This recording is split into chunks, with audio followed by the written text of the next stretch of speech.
नमस्कार, बहुत स्वागत है आप सभी का। मैं हूं आपके साथ नैना यादव और लेकर हाजिर हूं पूछता है इंडिया। हिंदुओं पर कांग्रेस के एक बड़े नेता ने एक बार फिर से हमला बोला है।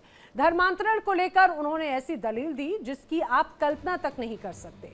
कांग्रेस के वो नेता हैं कर्नाटक के मुख्यमंत्री सिद्धारमैया, जिनके बयान के बाद पूरे देश में सियासी घमासान मच गया है। और ये कांग्रेस के पहले नेता नहीं हैं, एक लंबी फहरिस्त है जिन्होंने सनातन पर प्रहार किया हो।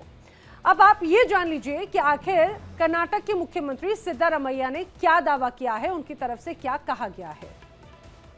सिद्धारमैया कहते हैं कि हिंदुओं में समानता नहीं है, इसीलिए धर्मांतरण होते हैं।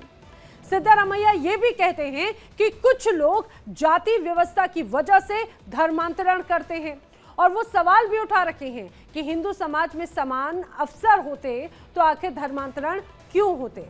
इसके अलावा सिद्धारमैया ने छुआछूत को भी धर्मांतरण की एक प्रमुख वजह बता दिया। ಕನ್ವರ್ಷನ್ ಆಗೋದು ಬೇಡ ಅಂತ ಹೇಳಿದ್ರು ಕೂಡ ಕೆಲವರು ವ್ಯವಸ್ಥೆಯ ಪರಿಣಾಮವಾಗಿ ಕನ್ವರ್ಷನ್ ಆಗಿಬಿಡ್ತಾರೆ.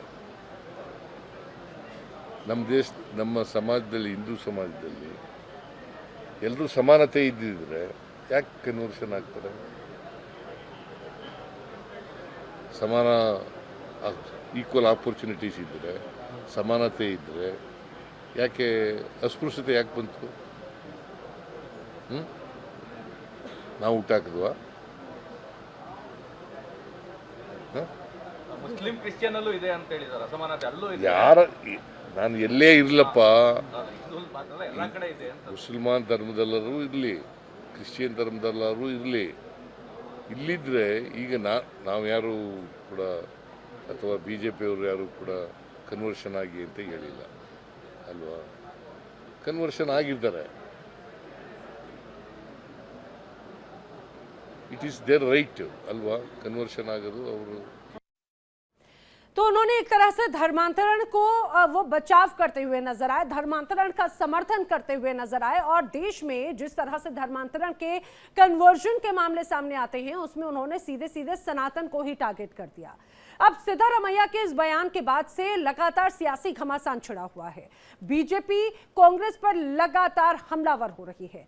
बीजेपी नेता R अशोक ने पूछा है कि इस्लाम में अगर समानता है तो महिलाओं को मस्जिदों में प्रवेश की अनुमति क्यों नहीं है। वो ये भी पूछते हैं कर्नाटक बीजेपी के अध्यक्ष BY विजेंद्र, उन्होंने सिद्धारमैया पर धर्मांतरण को बढ़ावा देने का आरोप लगा दिया है। अब धर्मांतरण को लेकर अपने दर्शकों को बता दें, पिछले साल ही इलाहाबाद हाईकोर्ट ने एक बड़ी टिप्पणी की थी।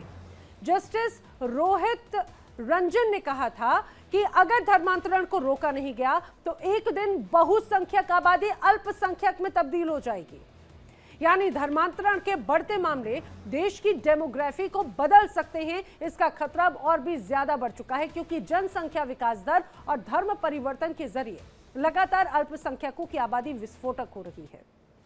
हालांकि इसे रोकने के लिए राज्य सरकारें उपाय भी जरूर करती हैं। अलग अलग राज्यों में धर्मांतरण के खिलाफ कानून बनाए जाते हैं, लेकिन फिर भी देखिए तस्वीर क्या है। आइए आपको जल्दी से बताती हूँ। जानकारी के अनुसार 1967 में उड़ीसा में कानून बना पहले, जिसके तहत 2 वर्ष की कैद की सजा और 10,000 रुपए का जुर्माना भी तय किया गया था। यह धर्मांतरण के खिलाफ कानून का प्रावधान था। मध्य प्रदेश में भी 10 साल की कैद और 1 लाख रुपए जुर्माना एक तरह से धर्मांतरण अगर करते हुए किया जाता है तो धर्मांतरण के खिलाफ ये कानून नजर आता है। अरुणाचल प्रदेश में 1978 में जब कानून बना तो इसके तहत 2 वर्ष की सजा और 10,000 रुपए जुर्माना की सजा का प्रावधान है। गुजरात की बात की जाए तो 10 वर्ष कैद और 3 लाख रुपए जुर्माना प्रदेश में, गुजरात में यहां पर ये सजा का प्रावधान है। हिमाचल प्रदेश 10 साल की सजा होगी अगर धर्मांतरण जैसे मामलों में पाए गए, साथ ही साथ 2 लाख रुपए जुर्माना होगा। झारखंड जैसे राज्य में भी 4 साल की सजा का प्रावधान है, साथ ही 1 लाख रुपए का जुर्माना भी देना होता है। उत्तराखंड में बहुत सख्ती है धर्मांतरण के मामलों में। 10 लाख रुपए का जुर्माना तो लगता ही है, लेकिन 14 वर्ष की कैद भी इस दौरान है। और यूपी में इसको और भी ज्यादा सख्त किया गया। 5 लाख के जुर्माने के साथ साथ 20 साल की जेल का प्रावधान है उत्तर प्रदेश में।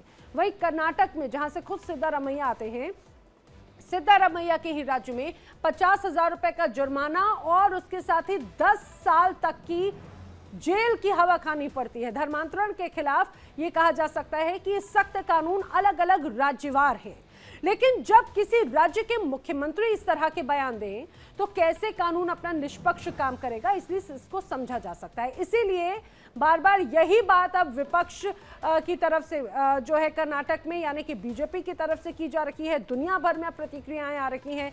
ये कहा जा रहा है सिद्धरामैया जी भारत है, यहाँ बहुसंख्यक चुप नहीं बैठने वाले, और ये जवाब जो है वो लगातार उनसे मांग रहे हैं, क्योंकि लगातार यही पूछा जा रहा है भाई आखिर कब तक हिंदू धर्म को ही कोसते रहेंगे।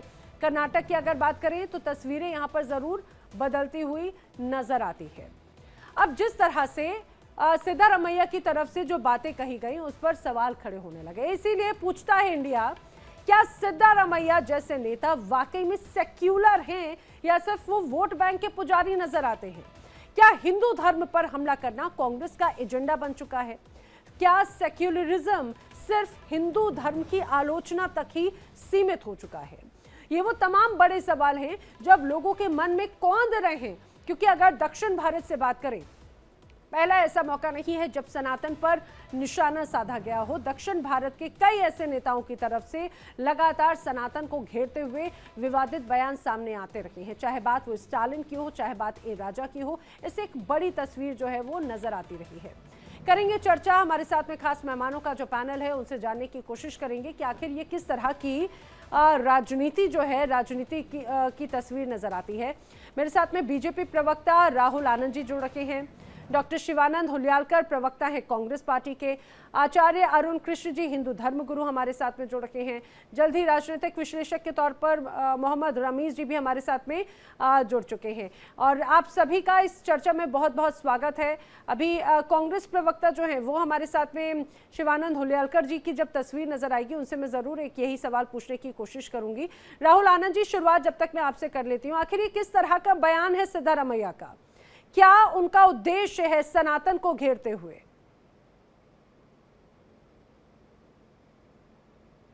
अपना ऑडियो अनम्यूट कर लीजिए। जी जी जी जी माफ कीजिएगा। कांग्रेस की जो राजनीति करने की जो परिभाषा है वो फुट डालो और शासन करो में। देखिए, अगर आम भाषा में बात करें कि अगर मनवा होगा इंग्लिस्तानी तो दिलवा हिंदुस्तानी कभी नहीं हो पाएगा, जो कांग्रेस हमेशा इसका परिचय देते रही है। चाहे वो आजादी की बात से देखिए या फिर अभी तक के कार्यकाल को देखिए तो वो इस तरह की बातें करते रहते हैं। दुख की बात यह है कि जब भी सनातन को टारगेट किया जाता है तो ये सारे लोग मोहब्बत की दुकान नई जगह पे जाकर खोल लेते हैं। अभी आपको मैं बता दूं, अभी बिहार की यात्रा में निकले थे मुख्यमंत्री तमिलनाडु के और तेलंगाना के, वो सारे लोग आए थे। उन सब लोगों ने भी सनातन को पहले कभी बहुत बुरी तरीके से घेरा है और उनको समाप्त करने तक की बातें की थी। और उसी दर में अगर कर्नाटका के मुख्यमंत्री का इस तरह का बयान आता है तो निश्चित तौर पे ये एक ऐसा बयान आता है जो उनकी मानसिकता को दर्शाता है। और यहाँ पर समझने वाली बात यह है कि जब हिंदुओं को हमेशा क्यों टारगेट करते हैं? क्या इनको हिम्मत है किसी मुसलमान के बारे में इस तरह की भाषा का इस्तेमाल करने के लिए? क्या इनको हिम्मत है कभी मुसलमानों को कोई संदेश देने के लिए?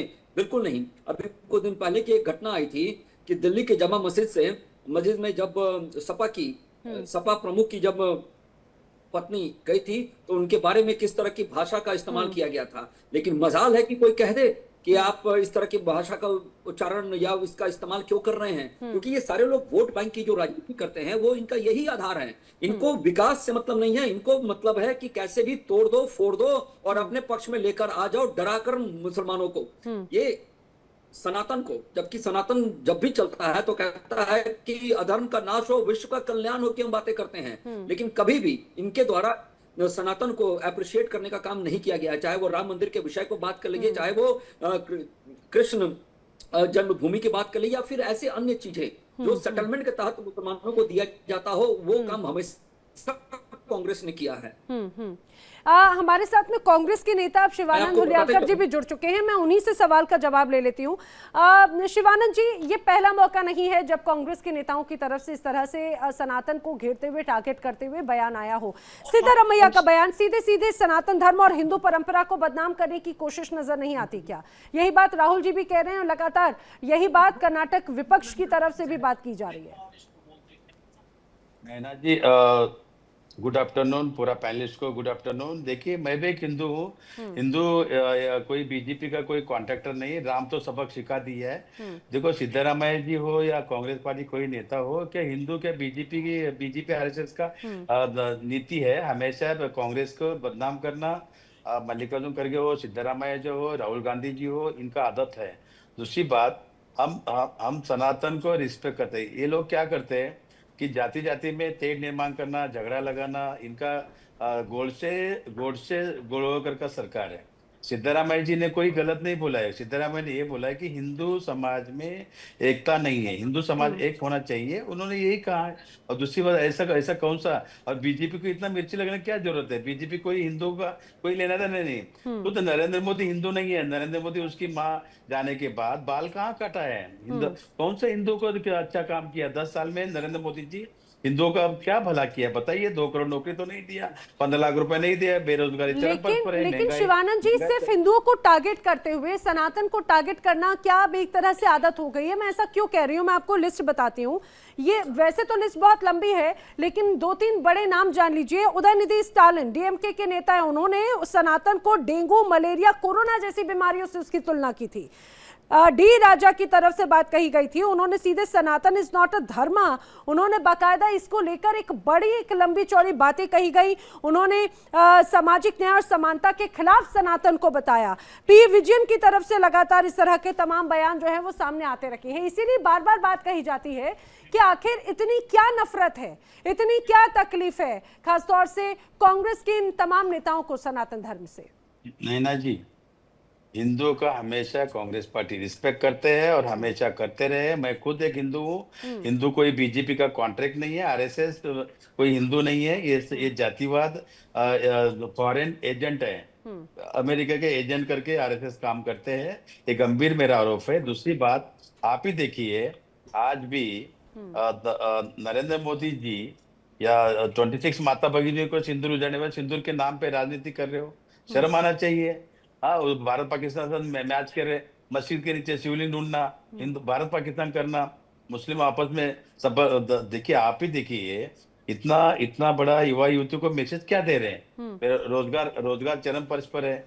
इन्होंने अरे कोई भी शिवानंद जी, डेवलपमेंट लेकिन नहीं। अगर हिंदू धर्म सनातन को छुआछूत से काउंटर कर रहे हैं। सिद्धरामैया ने कहा है कि भले ही हम कहते हैं धर्मांतरण मत करो, लेकिन कुछ लोग व्यवस्था की वजह से धर्मांतरण करते हैं। हिंदू समुदाय में धर्मांतरण की बात उनकी तरफ से कही गई, समानता और समान अवसर की बात उन्होंने की गई। तभी तो ये विपक्ष पूछ रहा है कि आपको इस्लाम में समानता नजर आती है क्या? देखिए, मीडिया ने मोड़ तोड़ के बोला है, सिद्धरामैया जी ने ऐसा कुछ भी नहीं बोला है। दूसरी बात, ये बीजेपी आरएसएस को इतना मिर्ची लगने की क्या जरूरत है? बीजेपी आरएसएस कोई हिंदू नहीं है। हिंदू उनका वही कॉन्ट्रैक्ट नहीं है, कॉन्ट्रैक्ट बेस नहीं है। मैं भी सिद्धरामैया एक जी, हिंदू हूँ। मुझे लगता है कि अगर कोई भी हिंदू, अगर वो जब इस बात को सुनता है, जब उसके सनातन, उसके धर्म को डेंगू, मलेरिया, कोरोना जैसी बीमारी का अगर नाम दे दिया जाता है, मैं भी हिंदू हूं, मुझे भी तकलीफ होती है, बुरी लगती है। और मुझे लगता है आपको भी लगनी चाहिए जब अगर डेंगू, मलेरिया कोई बीमारी से अगर उसकी तुलना करते हैं। नैना जी सुनिए, स्टालिन सर हो या सिद्धरामैया जी सर हो, देखो हर स्टेट का अलग अलग भाषा है। ये सब बीजेपी आरएसएस करवा रहे और मीडिया में गोदी मीडिया ये अलग अलग भाषा लोगों में गलत गलत फैला रहे। मैं यही कि जब घिरते हैं तो आप उसको दूसरी दिशा में टारगेट कर देंगे। मैं रुक करना चाहूंगी, हमारे साथ में जो खास और मेहमान हैं आचार्य अरुण कृष्णा जी का भी मैं रुक करना चाहूंगी। आचार्य अरुण कृष्णा जी, आपने सुना शिवानंद जी, वो कह रहे हैं कि भाई ये तो एक अलग तरह का प्रोपेगेंडा है, उनकी बात को गलत दर्शाया जा रहा है, वो इसके पीछे बीजेपी आरएसएस को ही एक तरह से दोषी बता रहे हैं। आपको नमस्कार मेरा, नैना जी। और अपनी बात रखूंगा, मुझे समय दीजिएगा बात रखने के लिए। जी। मेरे लिए ये शिवानंद जी और जो भाजपा के हिंदू हैं, मेरे लिए दोनों मेरे भाई समान हैं। लेकिन मैं जिस प्रकार से कांग्रेस हिंदुओं का दमन करती आई है, जिस तरह से कांग्रेस ने केवल और केवल हिंदुओं को किस तरह से उनकी नकारात्मक छवि देश में बनाई जाए, उसका ज्वलंत उदाहरण था 2008 में मुंबई के अंदर हुआ आतंकवादी हमला, जिसको कांग्रेस की पूरी टीम कांग्रेस की लग गई ये साबित करने में कि भगवा आतंकवाद है। वो तो अजमल कसाब जिंदा पकड़ा गया, अन्यथा इन विधर्मियों ने उस आतंकवादी घटना को इन्होंने भगवा आतंकवाद साबित करने में कोई कसर नहीं छोड़ी थी। लेकिन मैं एक बात बताऊंगा इन कांग्रेस के नेता के सामान्य ज्ञान के लिए, दिल्ली की घटना है, एक तेली का लड़का मुसलमान, उसका जो संबंध थे वो कुरैशी नाम के मुसलमान के लड़की से संबंध थे। कुरैशी मुसलमान ने तेली के लड़के के घर जाकर उसको चाकू से गोत दिया केवल इसलिए कि तेरी औकात कैसे हुई, मैं कुरैशी हूं, कुरैशी की लड़की के साथ संबंध बनाने में। एक दूसरा, ये इस्लाम शरीयत की बात करता है तो आपको दिल दहला देने वाली घटना बताऊंगा, मात्र 4 दिन पुरानी है। अफगानिस्तान में आपको पता है भूकंप आया होगा, और जब शिमला और हमारे पहाड़ी क्षेत्र में भूकंप आया तो मुसलमानों ने सोशल मीडिया पे बड़ा जश्न मनाया कि अरे देखो मर गए, ये अल्लाह का कहर है, अल्लाह का कहर है। उस अल्लाह का कहर तुरंत ही 2 दिन बाद ही अफगानिस्तान पे आया। 2600 अफगानी यानी मुसलमान मारे गए। और आप देखिए शरीयत के घटियापन, जो स्त्रियां उस मलबे में दबी हुई थी उनको वहां की शरीयत कानून ने, आतंकवादी कानून ने कहा कि इन महिलाओं को कोई भी पुरुष इस मलबे से बाहर निकालेगा नहीं, क्योंकि ये गैर इस्लामिक क्योंकि ये गैर औरतें हैं, गैर औरतों को हम इस मलबे से बाहर निकालेंगे नहीं। यहां तक कि यूएन ने रिपोर्ट मांगी कि हमें महिला रिस्क्यूअर देने दो ताकि इन महिलाओं को बचाया जाए, लेकिन वो महिलाएं उसी मलबे में तड़प के मर गई। लेकिन अरुण कृष्ण जी, यहाँ पर जो सिद्धारमैया जी हैं उनको असमानता नजर नहीं आती ना, उनको असमानता जो सनातन में नजर आ रही है वो सनातन में असमानता की बात कहते हैं। उनका कहना है इसीलिए तो धर्मांतरण हो रहे हैं। और बताता हूं आपको, मैं और बताता हूं, डॉक्टर शिवानंद जी के सामान्य ज्ञान के लिए बताता हूं, ये हमारे लिए, हम धर्माचार्य इनके भी हैं। सर्वे भवन्तु सुखिनः, सर्वे सन्तु निरामया, सर्वे भद्राणि पश्यन्ति मा कश्चित् दुर्भाग् भवेत्। ये हमारा सिद्धांत है। और आपको बता दूं शिवानंद जी, हिंदू होने से कुछ नहीं होता, धार्येत इति धर्म, धर्म को धारण करना पड़ता है। पैदा होने से ना कोई हिंदू होता, ना मुसलमान होता, ना ईसाई होता, उसको धारण करना पड़ता है। और मैं ये बड़े बड़े दुख के साथ कहना पड़ रहा है, आप मेरे प्रिय भाई हो शिवानंद जी, आप मेरे कोई शत्रु नहीं हो।